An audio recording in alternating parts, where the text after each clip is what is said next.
नमस्कार दोस्तों। तो स्वागत है आप सभी का हमारे YouTube चैनल पे। आज हम बात करना चाहेंगे गुज्जर समाज के गौरवशाली इतिहास की, जो ज़्यादातर लोगों तक नहीं पहुंच सका है, क्योंकि हम लोगों को इतिहास में सिर्फ दिल्ली का इतिहास ही पढ़ाया जाता है, जिससे अनेकों शूरवीरों की गाथा हम तक नहीं पहुंच पाती है। तो एक छोटा सा प्रयास है जिसके माध्यम से हम बगड़ावत महागाथा का प्रारंभ करेंगे। यह बगड़ावत महागाथा प्रारंभ करने से पहले गणेश वंदना, विष्णु वंदना एवं अनेक देवों की वंदना करनी पड़ती है, लेकिन उससे वीडियो थोड़ा बड़ा हो जाएगा, इसलिए हम इस महागाथा को अभी प्रारंभ करेंगे। कथा की शुरुआत उस समय से होती है जब अजमेर में राजा बिसल देव का राज था। बिसल देव के छोटे भाई मांडल जी थे, जो भगवान शंकर के अनन्य भक्त थे। एक बार राजा बिसल देव मांडल जी को सेना के लिए घोड़े खरीदने मेवाड़ भेजते हैं। गर्मी के दिन थे। अजमेर से रवाना हुए मांडल जी अभी आधे रास्ते तक ही पहुंचे थे कि प्यास से गला सूखने लगा। प्यास से परेशान होकर मांडल जी ने एक वट वृक्ष की छांव में डेरा डाला और सैनिकों को पानी लाने का आदेश दिया। काफ़ी समय बीत गया, लेकिन सैनिक निराश होकर लौटे और बताए कि यहाँ कोसों दूर तक पानी का कोई स्रोत नहीं है। उस समय भगवान शंकर ने पनिहारी का रूप धारण किया और मांडल जी की प्यास बुझाई। इससे मांडल जी बहुत खुश हुए और उसी स्थान पर लोगों की भलाई के लिए तालाब का निर्माण का कार्य शुरू किया। घोड़े खरीदने के लिए लाई गई मोहरें जब खत्म हो गई तो बिसल देव जी से घोड़े खरीदने के नाम पर और मोहरें मंगवाई गई। इस तरह काफ़ी समय बीतता गया। जब मांडल जी घोड़े लेकर अजमेर नहीं पहुँचे तो बिसल देव जी अपने सैनिक के साथ मेवाड़ के लिए रवाना हुए। इसकी खबर जब मांडल जी को लगी तो उन्होंने घोड़े सहित उसी तालाब में जल समाधि ले ली। बिसल देव जी को यह बात जानकर बहुत दुख होता है और मांडल जी की याद में उसी तालाब के बीच में एक विशाल छतरी और मीनार का निर्माण करवाते हैं और वहीं पर मांडल जी के नाम से मांडल गांव की नींव रखी गई। मांडल जी के पुत्र हरिराम जी थे, जिन्हें शिकार खेलने का शौक था। एक बार राजा बिसल देव के राज्य में पुष्कर के नज़दीकी गांव में एक आदमखोर शेर ने आतंक फैला दिया। शेर रात को चुपके से गांव में प्रवेश करता और छोटे छोटे बच्चों को उठाकर ले जाता। कई शिकारियों को बुलाया गया, पर कोई भी शेर को मार नहीं पाया, बल्कि इस चक्कर में खुद मारे गए। रोजाना बच्चों के गायब होने से दुखी होकर गांव वालों ने तय किया कि शेर को जंगल में ही भोजन के रूप में एक आदमी भेज दिया जाएगा ताकि वो गांव में प्रवेश न करें, और ऐसा ही किया जाने लगा।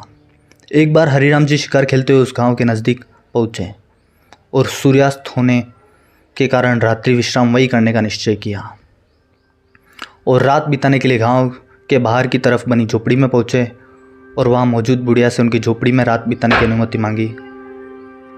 बुढ़िया खुशी खुशी हरिराम जी को रात बिताने की अनुमति दे दी।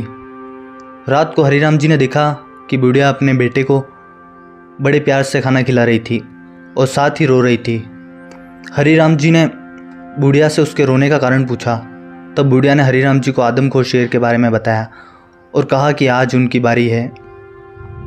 एक बेटा पहले ही शेर का भोजन बन चुका था और आज रात दूसरे बेटे की बारी है। यह सुनकर हरिराम जी बुढ़िया को कहते हैं कि माँ, आपने मुझे आसरा दिया है, इसलिए मैं आपका कर्जदार हूँ। मैं आज बेटी की जगह शेर का भोजन बनने के लिए चला जाता हूँ। यह कहकर हरिराम जी जंगल में शेर की गुफा की ओर जाते हैं और गुफा से कुछ दूरी पर आटे का एक इंसानुमा पुतला बनाकर खड़ा कर देते हैं और खुद पास की झाड़ी में छुप जाते हैं। जब शेर आटे के पुतले को अपना शिकार समझकर हमला करता है तो हरिराम जी झाड़ी से बाहर आकर तलवार के एक वार से ही शेर की गर्दन अलग कर देते हैं। इसके बाद हरिराम जी शेर का कटा हुआ सिर हाथ में लेकर अपनी खून से सनसनी तलवार को धोने के लिए पुष्कर घाट की ओर जाते हैं।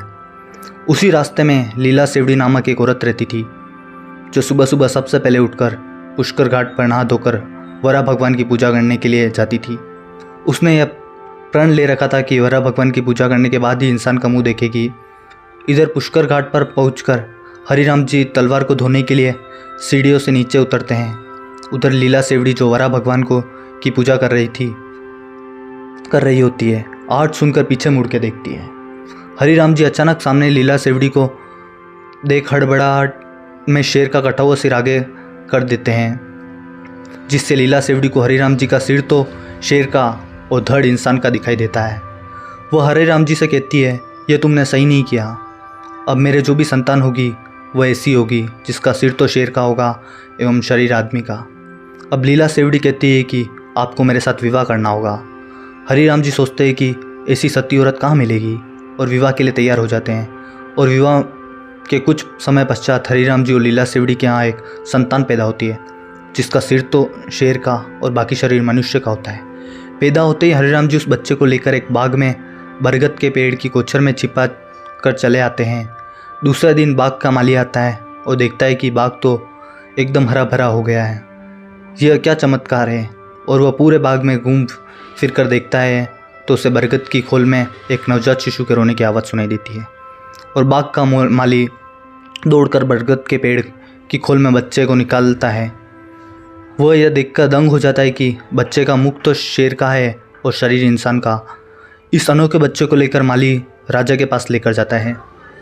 बच्चे को देखकर हरिराम जी राजा बिसलदेव को सारी बात बता देते हैं। तब उस बच्चे के लालन पालन का जिम्मा राजा बिसलदेव स्वयं लेने को तैयार होते हैं और उस बच्चे का नाम बाघराव रख देते हैं। बाघ सिंह की देखरेख के लिए उस बाग में एक ब्राह्मण को नियुक्त कर देते हैं। बाघ सिंह उसी बाग में खेलते कूदते हुए बड़े होते हैं।